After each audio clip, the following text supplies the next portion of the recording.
matil iman wal islam wa nusalli wa nusallimu ala khairil anam sayyidina Muhammadin wa ala alihi wa sahbihi ajma'in, amma ba'du.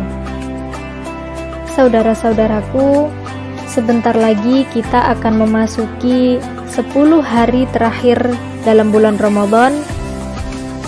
Itu artinya sebentar lagi pula kita akan berpisah dengan bulan Ramadan. Salah satu keistimewaan bulan Ramadan adalah di dalamnya terdapat satu malam yang berbobot khairum min alfi syahr. Satu malam tapi lebih baik dari 1000 bulan, dan kita sering menyebutnya sebagai Lailatul Qadar. Tetapi sesungguhnya Lailatul Qadar tidak bermakna malam yang lebih baik dari 1000 bulan, akan tetapi secara harfiah Lailatul Qadar ini terdiri dari 2 kata, yakni Laila dan Al-Qadar. Laila ini bermakna malam, sedangkan Al-Qadar memiliki 3 makna. Yang pertama bermakna ketentuan atau ketetapan.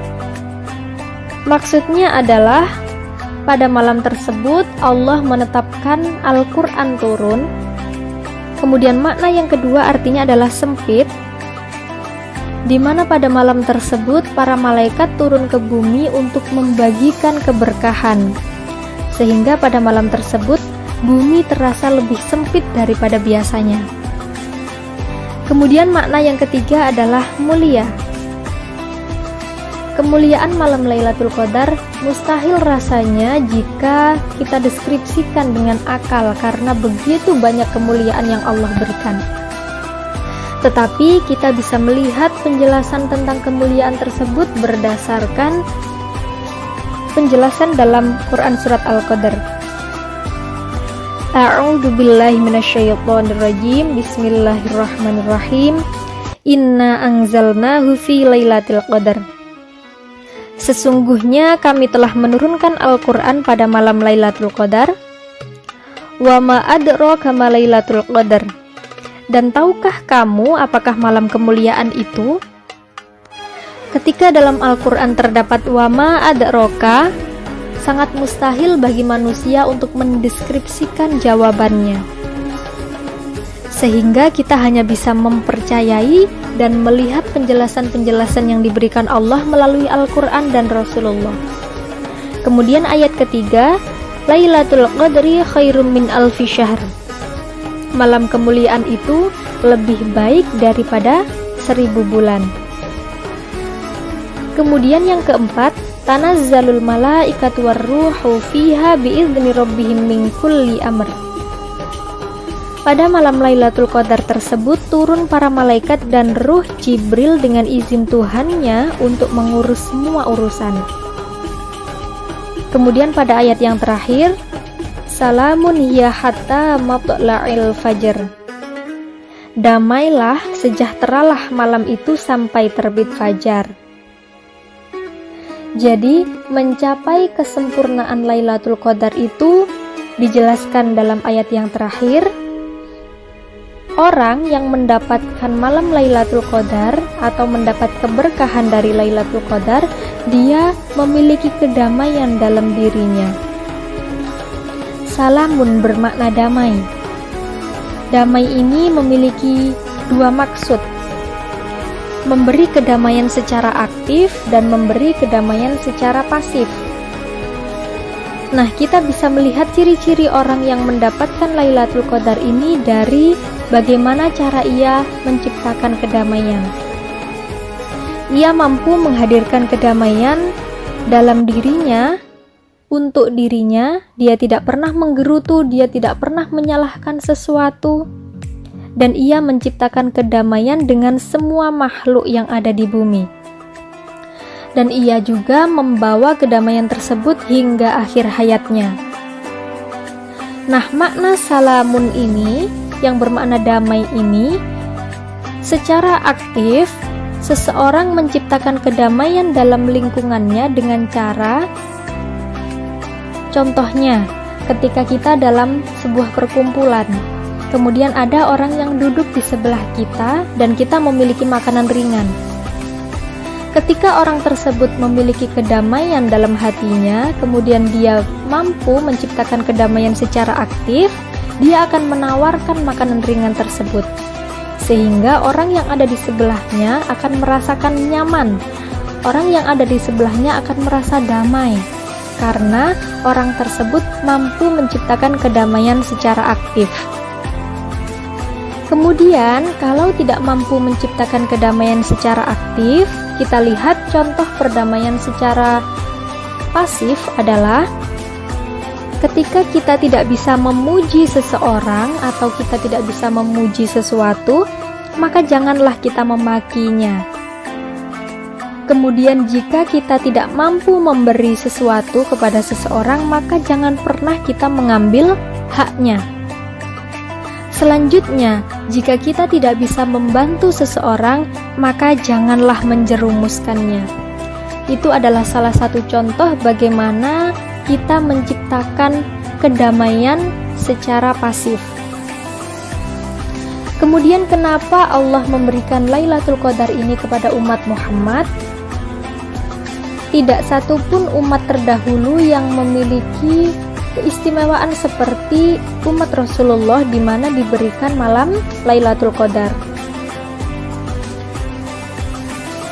Nah, inilah bedanya antara umat Rasulullah dengan umat terdahulu, di mana umat terdahulu itu punya umur yang relatif panjang, beratus-ratus tahun usianya, sedangkan umat Nabi Muhammad sangat jarang sekali yang usianya mencapai ratusan tahun. Kita lihat Nabi Adam dulu berumur 2000 tahun, kemudian Nabi Nuh kurang lebih 920 tahun.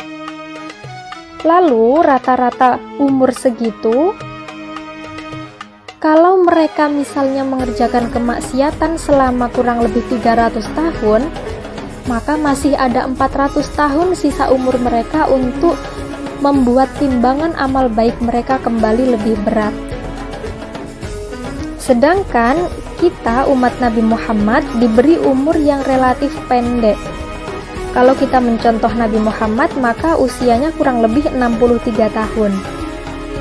Jadi kalau misalnya selama 40 tahun mengerjakan kezaliman, hanya tersisa 20-30 tahun kita bisa bertaubat. Dan timbangan amal kita belum bisa membuat kita masuk surga, karena kita baru mengerjakan kebaikan selama 20 tahun. Nah, dari sinilah kita melihat bahwa betapa rahman dan rahimnya Allah ketika menganugerahkan umur kepada umat Muhammad yang tidak terlalu panjang, tetapi memberikan keistimewaan, yaitu malam Lailatul Qadar. Selain kita melihat malam Lailatul Qadar ini sebagai sebuah rahman rahimnya Allah, kita juga bisa melihat hikmah dari Lailatul Qadar ini sebagai manusia, di mana manusia telah sadar maupun tidak sadar melaksanakan kelalaian, melakukan kesalahan, di mana kita tidak mampu menghitung betapa banyak kesalahan yang telah kita lakukan. Untuk itu Allah memberikan Lailatul Qadar ini sebagai wadah untuk kita kembali bertaubat, kembali meminta pertolongan kepada Allah, dan kembali meminta permohonan maaf kepada Allah. Kemudian sesungguhnya kapan terjadinya malam Lailatul Qadar?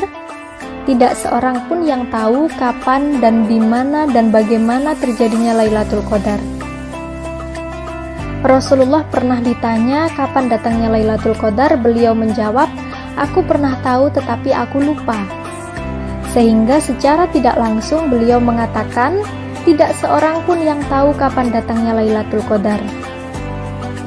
Tetapi dalam kitab I'anatul Talibin karangan Al-Ghazali dijelaskan bagaimana cara menghitung Lailatul Qadar itu jatuh pada tanggal berapa. Dengan cara melihat tanggal pertama Ramadan itu jatuh pada hari apa, kemudian ada rumus untuk mencari, berarti malam Lailatul Qadar jatuh pada tanggal berapa bulan Ramadan.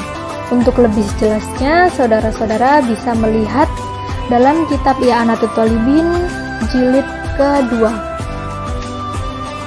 Kemudian dalam sebuah hadis dijelaskan juga malam Lailatul Qadar ini jatuh pada 10 hari terakhir bulan Ramadan. Tetapi apakah itu artinya jika 10 hari bulan Ramadan ini kita melaksanakan ibadah sekeras-kerasnya? Bukan. Tetapi kita membiasakan diri mulai dari awal untuk melaksanakan ibadah, sehingga di 10 malam terakhir bulan Ramadan kita sudah terbiasa melaksanakan ibadah dan lebih memperbanyak ibadah-ibadah kita. Dan disinilah letak bagaimana orang yang bersungguh-sungguh beribadah sehingga dia mampu mencapai kemuliaan di akhir bulan Ramadan. Seperti kita tahu, kalau menjelang akhir bulan Ramadan, shaf jamaah tarawih di masjid mengalami kemajuan. Jumlah shafnya mengalami kemajuan karena yang belakang pindah shafnya ada di mall, ada di pasar-pasar, kemudian ada juga yang sudah mudik, ada juga yang mencari oleh-oleh dan lain sebagainya. Untuk itu, tanda-tanda malam Lailatul Qadar kita lihat dari ketika malam hari Lailatul Qadar itu malamnya terasa cerah, tidak mendung, tidak panas, dan juga tidak dingin, jadi hawanya sangat enak. Kemudian tidak juga hujan. Sedangkan pagi harinya, malam Lailatul Qadar itu memberikan tanda siang harinya mataharinya bersinar dengan terang, tetapi teriknya tidak terasa panas. Jadi, kalau kita mengalami kejadian seperti itu, insya Allah malam kemarin adalah malam Lailatul Qadar. Untuk itu, saat kita memasuki malam-malam terakhir di bulan Ramadan ini, marilah kita gunakan waktu kita untuk memperbanyak ibadah-ibadah kita dan kembali mendekatkan diri kepada Allah, mengharapkan rahman rahim Allah dan mengharapkan pertolongan Allah. Cukup sekian dari saya. Mohon maaf atas segala kesalahan dan semoga kita bisa menjadi pribadi yang lebih baik dalam Ramadan selanjutnya. Terima kasih. Wassalamualaikum warahmatullahi wabarakatuh.